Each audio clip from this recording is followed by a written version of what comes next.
جو ختم کرنا ہے بدعت رضا رضا بولو۔ وعلیکم السلام ورحمۃ اللہ۔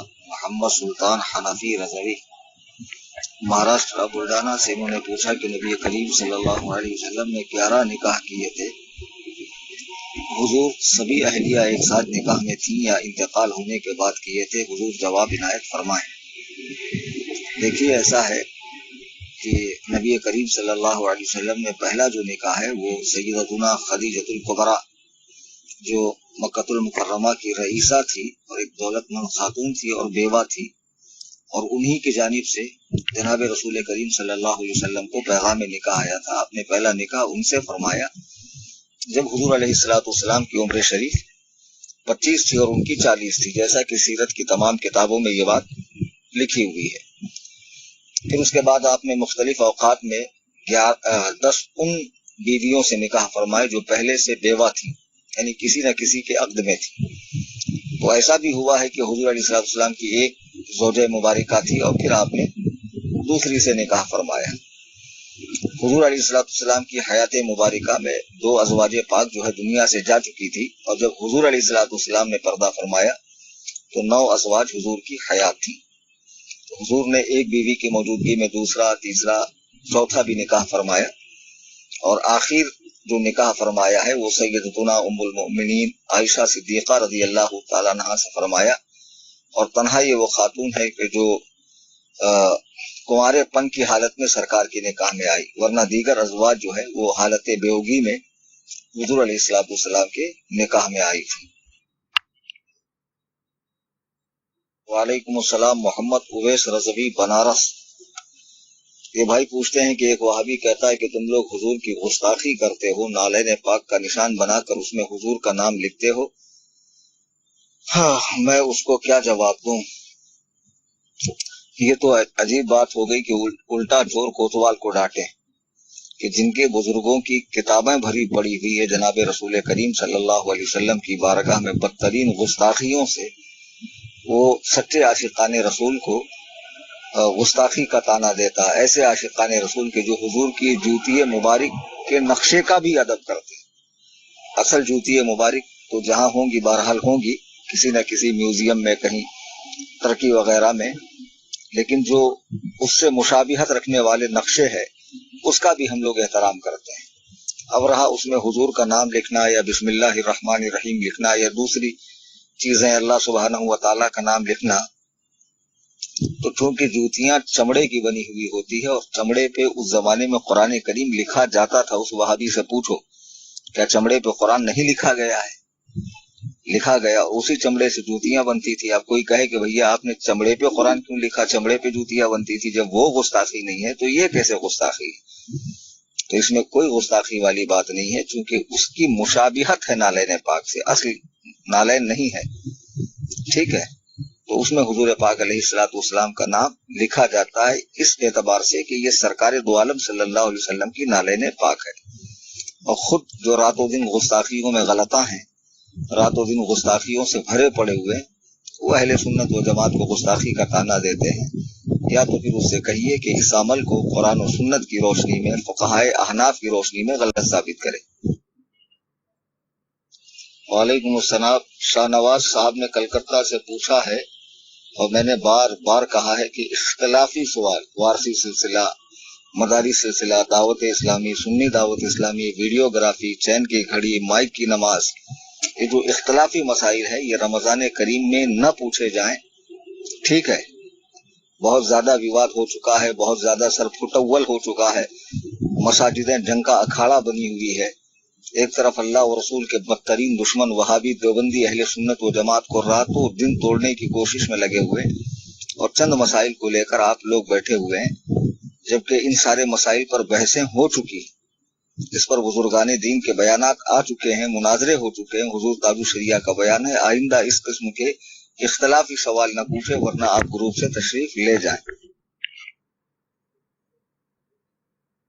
وعلیکم السلام۔ غلام ربانی صاحب کشن گنج بہار سے پوچھتے ہیں کہ کچھ لوگ تراویح کی نماز کو جاتے وقت پانی لے جاتے ہیں، ٹھنڈا پانی، اس میں ग्लूकोज डालकर पीते हैं तो उससे क्या वजू करना पड़ेगा? बिल्कुल नहीं करना पड़ेगा, और इस तरह पानी लेकर जा सकते हैं। चूंकि गर्मी का जमाना है, रोजे बहुत लंबे हैं, दिन भर की मशक्कत, काम धाम, रोजा, मगरिब, इफ्तार, इशा की नमाज, फिर 20 रकात तरावी, तो इस तरह आराम पाने के लिए साथ पानी लेकर जा सकते हैं, पी भी सकते हैं।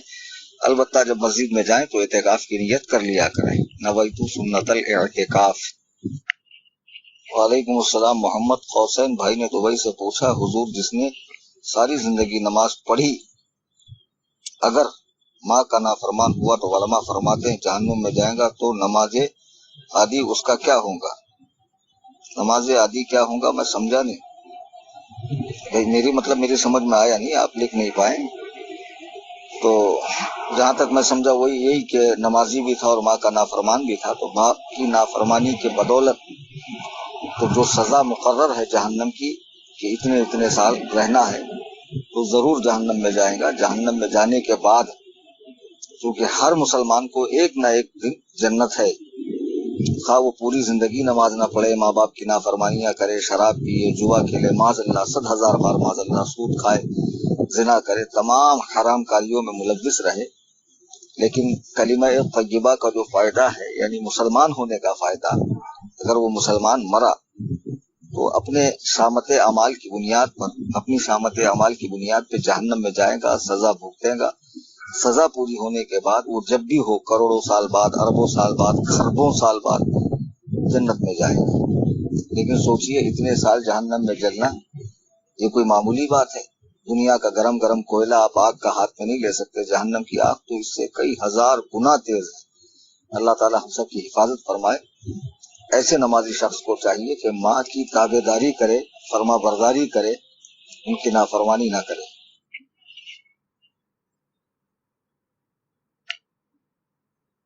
मोहम्मद अकमल मुंबई से, अस्सलाम वालेकुम। वालेकुम सलाम। कोई शख्स वजू करते वक्त सिर्फ फर्ज अदा करे इस डर से कि कहीं रोजा न टूट जाए और इसकी आदत बना ले, तो कैसा? बिल्कुल नहीं बनाना चाहिए। सुन्नतें फकत फर्ज अदा करे, कोहनियों समेत हाथ धोए, चेहरा धोए, मसा करे, टखनों समेत पैर धोए, तो कुल्ली न करे, नाक में पानी न डाले, गर्दन का मसा न करे, कानों का मसा न करे, कानों में उंगलियां न फेरे। तो ये सारी सुन्नतें छोड़ने से सवाब में कमी वाक़ई होगी। जो वजू का सवाब इरशाद फरमाया गया हदीस में, उसमें कमी वाक़ई होगी। सुन्नतों को अपना, इसे आदत ना बनाए। बिल्कुल आदत बनाना अच्छी बात नहीं है। ये सब गैर मुकल्लिदीन का अमल है कि वो छोटी छोटी सुन्नतों को हल्का जानकर छोड़ दें। सुन्नत को हल्का मत जानिए। हाँ, वजू में मुबालगा मत कीजिए, रोजे की हालत में, वजू की सूरत में भी और गुस्ल की सूरत में भी, यानी कुल्ली करते वक्त ऐसा मुबालगा मत कीजिए कि हलक में पानी चला जाए। अलबत्ता कुल्ली कीजिए, नाक में पानी डालिए, सुन्नतों को अदा कीजिए। वालेकुम अस्सलाम। ये जवाब मैंने इनका सेंड किया तो वो पूरा होने से पहले चला गया ग्रुप में। हमारे खालिद भाई ने अमेरिका से सवाल जो पूछा है कि अमेरिका से इंडिया या पाकिस्तान की जो फ्लाइट का टाइमिंग है वो 13 से 14 घंटे, 12 घंटे, 15 घंटे भी है। वो ईशा पढ़कर निकले तो बाकी जो एक नमाज फजर की तो लाजमी तौर पे छूटेंगी, यानी जब आप अपने मुल्क पहुंचेंगे तो उस वक्त तक वो नमाज हो चुकी होंगी, तो उसका क्या करें?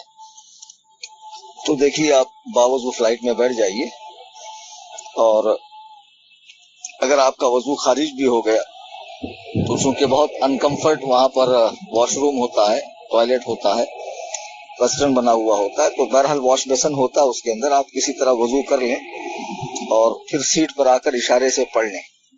लेकिन उस नमाज को, यानी जो नमाज आपकी छूटने वाली है फजर की, अब फजर का वक्त हो गया, आपको अंदाजा है कि इंडिया में ये टाइमिंग है या पाकिस्तान में ये टाइमिंग है, अब ये टाइमिंग हो रहा है, तो आप वो नमाज पढ़ लें और रिटर्न आकर अपने मकाम पर जब इंडिया या पाकिस्तान अपने घर पहुंच जाएं तो उस नमाज को दोहराना वाजिब है। ऐसा ही हुक्म चलती ट्रेन पे नमाज का भी है। आला हजरत इसके हवाले से लिखा है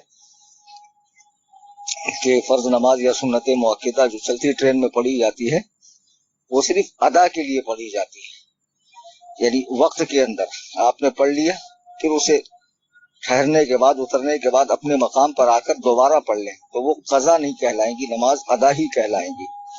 यही हुक्म फ्लाइट में नमाज पढ़ने का है। कि फ्लाइट में आप पूरे तौर पर नमाज तो पढ़ नहीं पाएंगे, रुकू, सुजूद, कौमा, जलसा, कादा और तमाम अरकान नमाज के कुल्ली तौर पे अदा नहीं कर पाएंगे, चूंकि सीटें बहुत अनकम्फर्ट होती है और सीट बेल्ट बांधना होता है और बहुत सारे अनाउंसमेंट होते हैं, बहुत सारी चीजें होती है फ्लाइट के अंदर। तो आप वहां इशारों से पढ़ लें और उसके बाद जब आप अपने मकाम पर पहुंच जाएं तो फिर आप उस नमाज को दोबारा अदा करें, तो उससे वो नमाज आपकी कज़ा नहीं कहलाएगी। वालेकुम अस्सलाम। निजामुद्दीन नूरी नंदुरबार महाराष्ट्र से इन्होंने पूछा कि सूरह मरियम की आयत नंबर 28 में हजरत मरियम को हजरत हारून अलैहिस्सलाम की बहन कहा गया, इस आयत को एक्सप्लेन कर दीजिए। हाँ, हजरत हारून जो है वो हजरत मूसा के सगे भाई है और उनके वालिद का नाम भी इमरान था, और उनके जो ये दोनों सगे भाई हैं हजरत मूसा और हारून, वो हजरत इमरान के बेटे हैं, जनाबे इमरान के बेटे हैं। और उनके जमाने से हजरत मरियम के वालिद ये दूसरे इमरान है, ये दोनों इमरान एक नहीं है, ये तो यहूदी उनको एक कहते हैं और ईसाइयों में एक तबका भी उनको कहता है कि वो दोनों इमरान एक है। लेकिन कुरानी नजरिए के एतबार से हजरत मूसा के वालिद इमरान और ये जो हजरत मरियम है उनके वालिद इमरान के बीच 1088 साल से भी ज्यादा का फर्क है, 1088 साल का भी। अब जो कुरान में या उख्ता हारून कहा गया कि ऐ हारून की बहन, तो इसकी तौजी ये है कि हजरत हारून की नस्ल से चूंकि ये जो हजरत मरियम है, हजरत हारून के वालिद का जो नाम है वो इमरान बिन यसहर है और इनके जो वालिद है वो इमरान बिन मातान है। समझ में आई बात? ये मासान के बेटे हैं, वो यसहर के बेटे हैं, तो ये दोनों इमरान अलग अलग हैं। तो अब इनको जो हारून की बहन कहा गया उसकी वजह यह है कि ये चूंकि हजरत हारून की नस्ल से हैं, तो उस बिना पर अब जैसे कि कोई कहे कि मैं हजरत आदम का बेटा हूं, तो दुरुस्त बात है। तो बीच में जो करोड़ों इसके बाप दादा गुजरे हैं, जिनकी नस्ल से, जिनके सुल्ब से होकर ये आया है, तो उनका इनकार नहीं है। डायरेक्ट उसने तशबीह अपनी ऊपर कर दी। और दुनिया के सारे जो मुसलमान आपस में भाई बहन है, हालांकि नस्ली एतबार से नहीं है, लेकिन इस एतबार से है कि अगर असल तक पहुंचा जाए तो जड़ एक है, यानी हजरत आदम और माँ हव्वा सबके माँ बाप हैं, तो उस एतबार से सब भाई बहन हुए। तो उस एतबार से कुरान करीम ने कहा है कि तुम शुरफा के कबीले से हो, यानी ऐसे कबीले से वो लोगों ने एतराज किया। तो कुरान ने बताया कि ये शुरफा के कबीले से, हारून जैसे मुअज़्ज़ज़ नबी, हजरत मूसा जैसे मुअज़्ज़ज़ नबी, और उन्हीं के खानदानों से होकर आई है, यानी उन्हीं के सिलसिले की एक कड़ी है, उनकी बहन है। यहाँ सगी बहन मुराद नहीं है। सवाल का जवाब नहीं मिलेगा, ये साहब ने नीचे नाम नहीं लिखा, पता नहीं ये कब ऐड हुए, लेकिन जिसने भी इनको ऐड किया, हमारे अदनान हनफी रजवी ने उनको जरूर बताया, क्योंकि अदनान बगैर किसी को रूल्स बताए ऐड करता ही नहीं।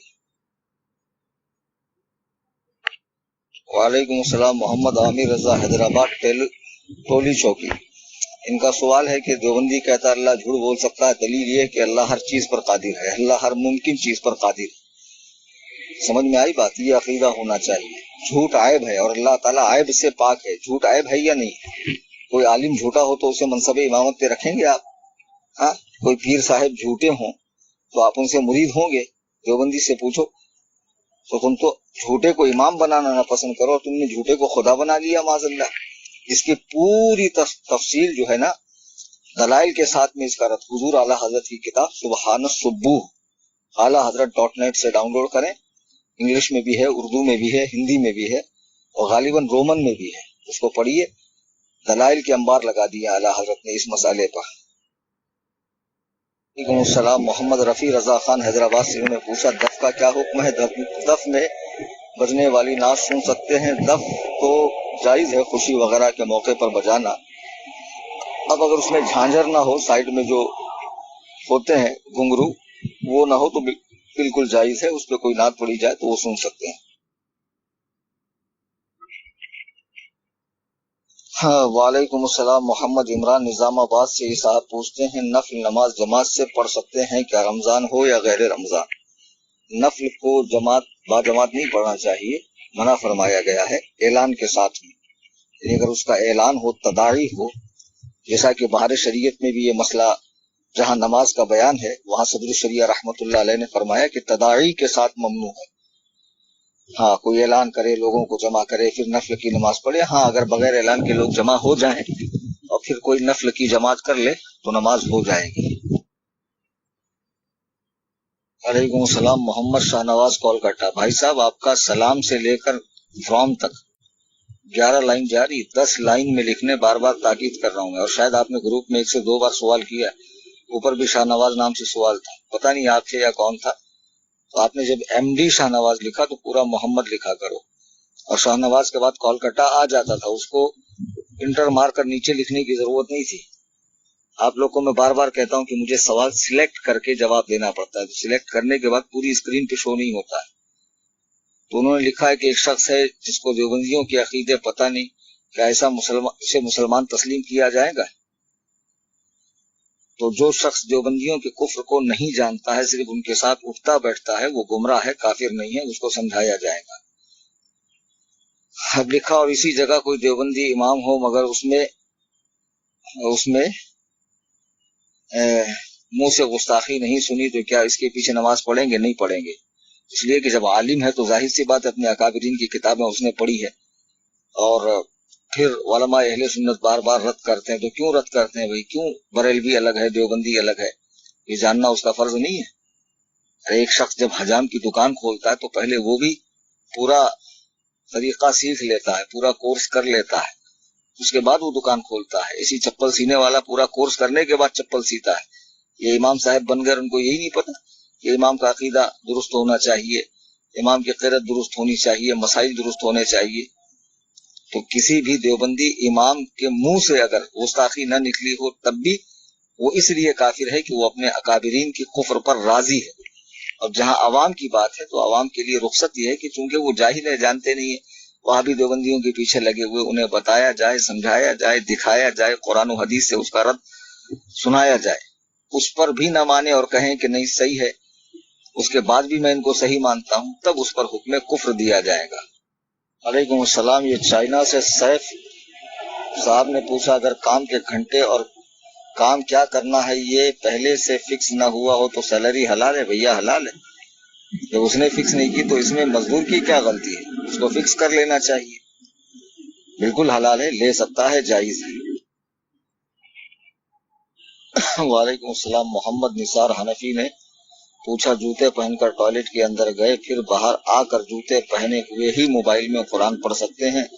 جبکہ اسی ٹوائلٹ میں کافر بھی جاتا ہے اور باہر ہی پیشاب کر کے آ جاتا ہے۔ تو بھیا ٹوائلٹ میں تو سب جاتے ہیں، آپ ٹوائلٹ میں جوتے پہن کر گئے، جوتے پہن کر آئے، باہر آنے کے بعد آپ نے موبائل میں قرآن پڑھا، تو موبائل میں قرآن پڑھنے کے لیے وضو شرط نہیں ہے، پڑھ سکتے ہیں، کوئی حرج نہیں ہے۔ وعلیکم السلام، شبیر احمد صدیقی پٹنہ بہار سے، انہوں نے پوچھا کیا جانور کے کھال کے مسلح کے لیے مسجد میں استعمال کر سکتے ہیں؟ جانور کے کھال کے جو مسلح ہوتے ہیں، دباغت شدہ کھال جو پاک ہو جاتی ہے، اس کے مسلح شوز وغیرہ، بیلٹ وغیرہ استعمال کر سکتے ہیں۔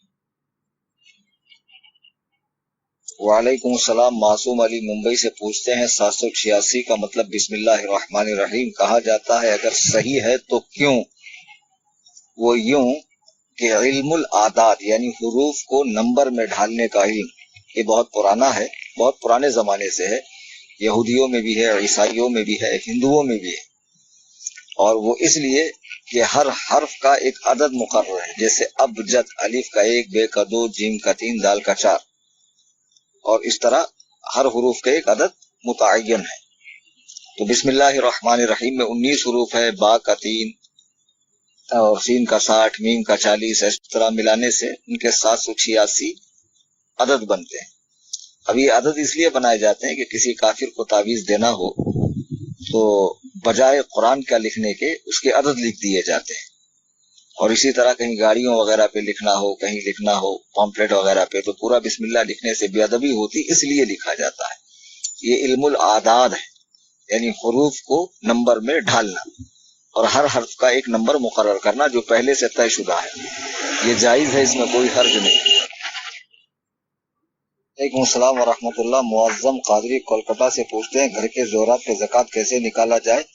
जैसे सोना या चांदी है तो उसकी मौजूदा परचेसिंग रेट पर या उसकी मौजूदा सेलिंग रेट पर।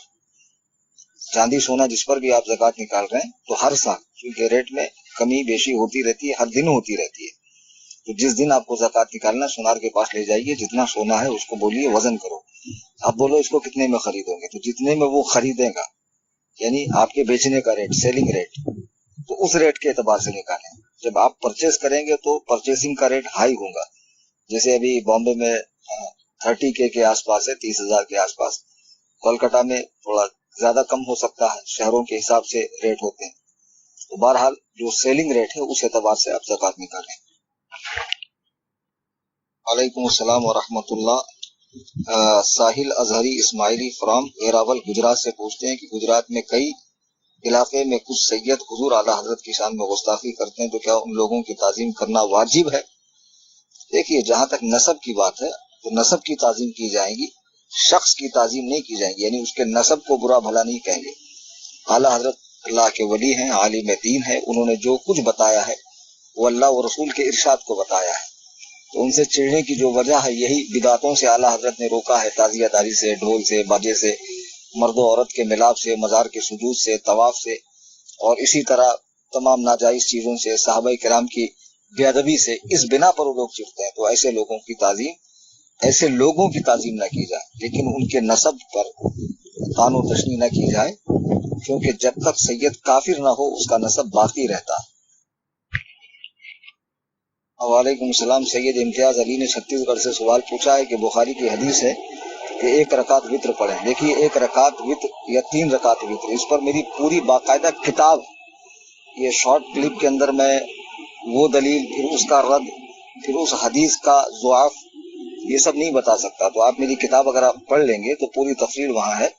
आप गूगल में जाकर टाइप करें सुन्नी जमीयतुल अहनाफ, सेकंड नंबर पे गूगल का पेज आएगा, उस पर क्लिक करें, ऊपर 3 निशान है, उस पर क्लिक करें, मेरी बुक्स आएंगी, बुक पे क्लिक करें और वहाँ तादाते रकाते वित्र मेरी किताब है, उसको क्लिक करें आप और पूरी किताब पढ़ लें। इंशाअल्लाह सारे दलाइल आपको 3 रकात वित्र के और वित्र का 1 रकात ना होना इंशाअल्लाह ये साबित हो जाएगा। सलाम। मोहम्मद फैजुद्दीन ने मुंबई से पूछा, कॉटन या ऊन के सॉक्स मोजे पहनकर नमाज पढ़ना कैसा नमाज हो जाएगी? वालेकुम अस्सलाम। जुनैद अहमद शाहजहांपुर यूपी से इन्होंने पूछा, हजरत कोई शख्स सफर में है, ट्रेन या बस वगैरह में, तो रोजा इफ्तार के वक्त पर क्या करे, जबकि उसे अपने शहर के इफ्तार का वक्त मालूम है और कहीं का नहीं।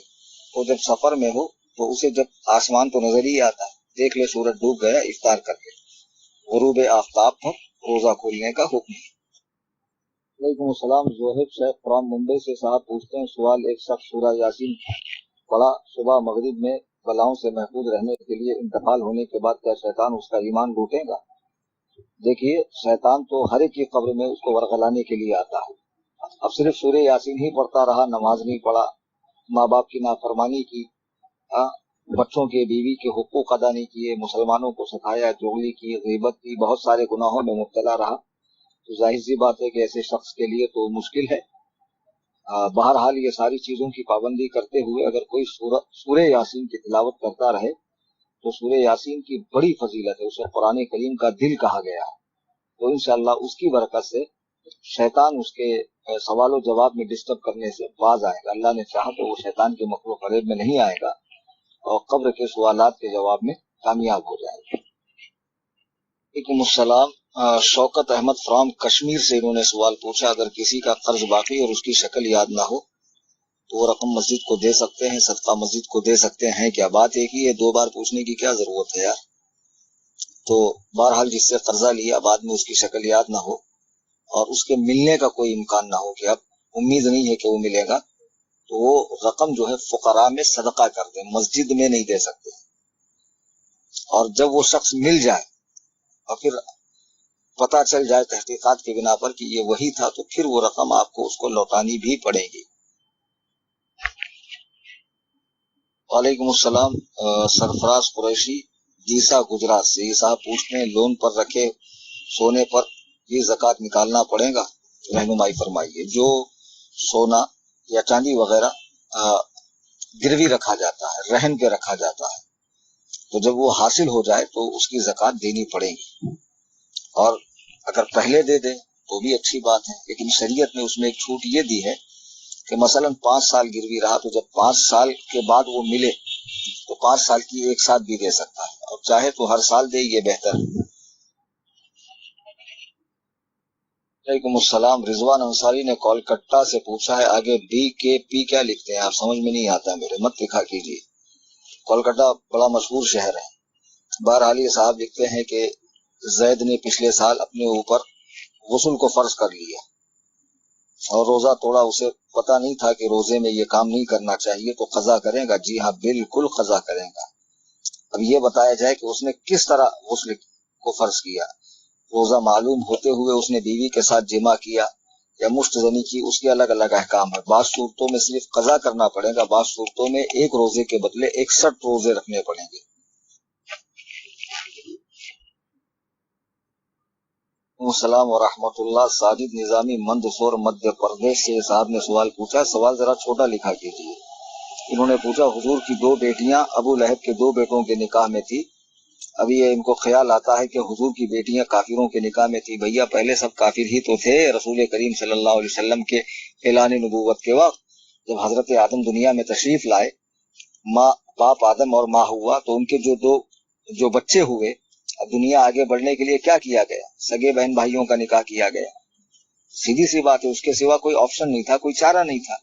تو اللہ کے نبی کے دور میں جب اسلام آیا تو ایک بار پورا اسلام نہیں آیا نا، تھوڑا تھوڑا دھیرے دھیرے آیا، تو پہلے کافروں سے نکاح جائز تھا، اس لیے رسول اللہ کی 2 صاحبزادیاں ابو لہب کے دونوں بیٹوں کے نکاح میں تھی۔ بعد میں کافروں سے نکاح جب مسلمان بڑھے، اسلام پھیلا، مسلمان کوانٹٹی میں ہو گئے، تو اب حکم ہوا کہ مسلمان سے ہی شادی کریں، مسلمان کسی کافرہ سے یا کوئی کافرہ کسی مسلمان سے شادی نہیں کر سکتا ہے، اور اس وقت تو کفار سے نکاح پڑھانا بھی جائز تھا۔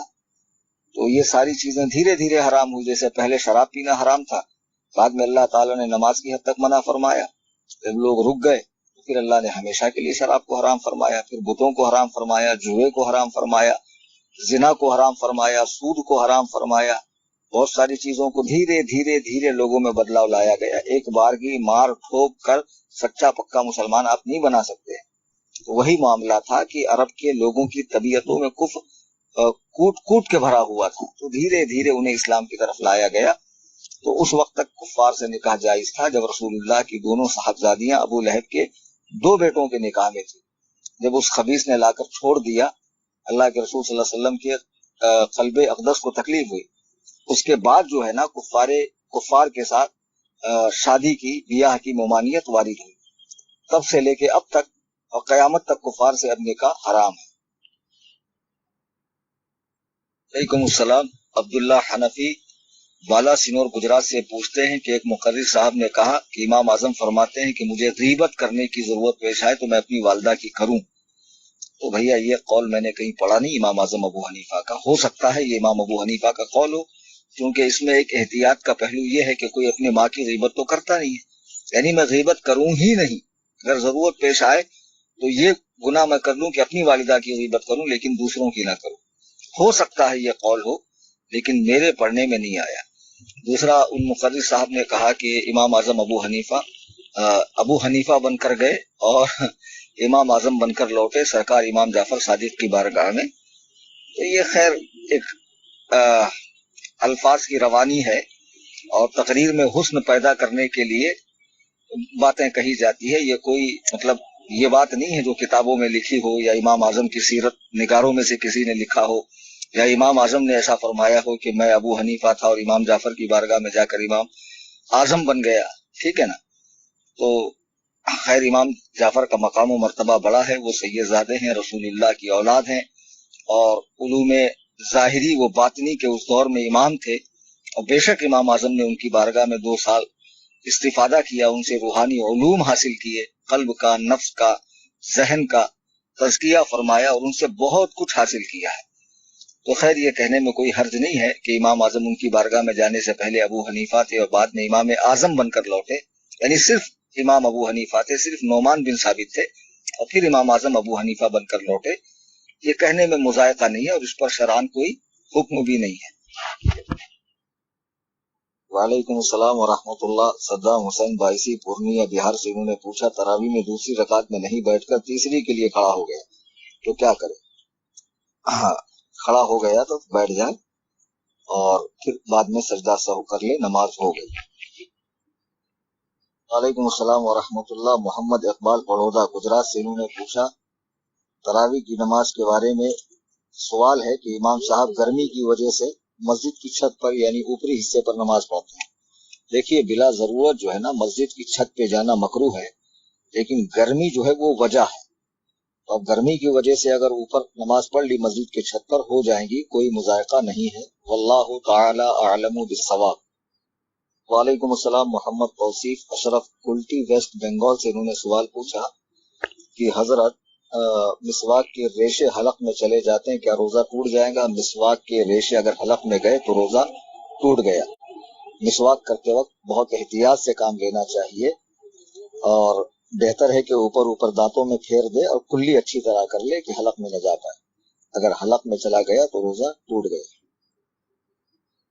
वालेकुम अस्सलाम व रहमतुल्लाह। निहाल रजा आसिफ मलेशिया से, ये साहब ने सवाल पूछा मुसलमान और मोमिन में क्या फर्क है? इन दोनों में मर्तबे के एतबार से कौन आला है? यकीनन मोमिन आला है। मोमिन कहते हैं जो इस्लाम के तमाम जरूरी अहकाम को, अरकान को तस्दीक़ुम बिलक़ल्ब यानी दिल से उसकी तस्दीक करे और जबान से उसका इकरार करे। तो जिसने दिल से तस्दीक की इस्लाम की सच्चाई की वो मोमिन है, और जब वो जबान से भी इकरार करता है तो मुसलमान भी है। तो इसे कहते हैं मोमिन और मुसलमान का जहाँ संगम होता है, जहाँ दोनों मर्ज हो जाते हैं, उसको मोमिन कामिल कहते हैं। और एक शख्स दिल से इकरार तो नहीं करता लेकिन उसके आज़ाए बदन इस्लाम पर अमल करते हैं, जबान इस्लाम का इकरार करती है लेकिन वो दिल से इकरार नहीं करता है, तो शरा में उसे मुसलमान कहते हैं। यानी अगर वो शख्स मर गया तो उसकी जनाजे भी की नमाज भी होगी, तदफीन भी होगी, सब कुछ होगा मुसलमानों जैसा, चूंकि उसका जाहिर इस्लाम था। लेकिन चूंकि उसने दिल से इकरार नहीं किया तो मुसलमान तो है लेकिन मोमिन नहीं है। तो मोमिन वो है जो मुसलमान भी हो, लेकिन कोई जरूरी नहीं कि हर मुसलमान मोमिन भी हो। और मोमिन का मकाम और मर्तबा ज्यादा बड़ा है, और मोमिन वो है जो इकरारुम बिल लिसान व तस्दीकुम बिल क़ल्ब करे। वल्लाहु ताला अअलमु बिस्सवाब। सलाम। अमजद रजा हनफी पूना से, इन्होंने सवाल पूछा कि एक शख्स जो बालों का वीग लगाता है तो उसका वजू गुस्ल नहीं होता, अगर वो नापाकी तो नापाक ही रहा। अब ऐसा शख्स जो है सफ में खड़ा हो जाए तो क्या हुक्म है? भैया उसे तो पता है कि मेरा वजू नहीं हुआ, गुस्ल नहीं हुआ, उसकी खुद की नमाज नहीं हुई, तो उसे खुद सफ में शामिल नहीं होना चाहिए। लेकिन अगर वो खड़ा रहा तो बाकी सफ वालों के लिए कतई सफ का हुक्म नहीं होगा, नमाज हो जाएगी। वालेकुम अस्सलाम। अहमद रजा रजवी जूनागढ़ गुजरात से, इन्होंने पूछा 24 घंटे के में वो कौन से वक्त हैं जब सोना नाजायज व हराम है या मकरूह है? असर से मगरिब के बीच में सोना मकरूह है और बुजुर्गान दीन फरमाते हैं इससे अक्ल कमजोर हो जाती, यानी निसियान का मर्ज होता, भूलने की बीमारी होती। और हर वो वक्त जिसमें नमाज कजा हो जाने का अंदेशा हो, सोना हराम है, चाहे वो फजर का हो, जोहर का हो, ईशा का हो, मगरिब का हो, आसर का हो, कि ऐसा वक्त में सो रहा है कि नमाज कजा हो जाए, हराम है। वालेकुम अस्सलाम। ये मोहम्मद अमजद भाई कोइट से इन्होंने सवाल पूछा कि हमारे यहाँ एक शख्स सुन्नी है, वो जाहिल है और वो एक मुश्त कम दाढ़ी रखता है, तो क्या उसका सलाम करना या उसे सलाम का जवाब देना कैसा है? देखिए, जो दाढ़ी मुंडे हैं उनको सलाम में पहल करने से बचना चाहिए, लेकिन सलाम का जवाब बहरहाल देना चाहिए अगर वो सुन्नी मुसलमान है। और पहल कर भी दिया तो हर्ज नहीं है, लेकिन बचना बेहतर है। मुसलाम। गुलाम जिलानी गणेश नगर चारकोप कांदेवली मुंबई से, इन्होंने पूछा कि कॉस्मेटिक ब्यूटिशियन धात से बनी जेवरात की आमदनी दुरुस्त है क्या? जैसे तांबे पीतल वगैरह, चूंकि इनके जेवरात पहनना औरतों को भी मना है, तो मुसलमानों को न बेचा जाइए।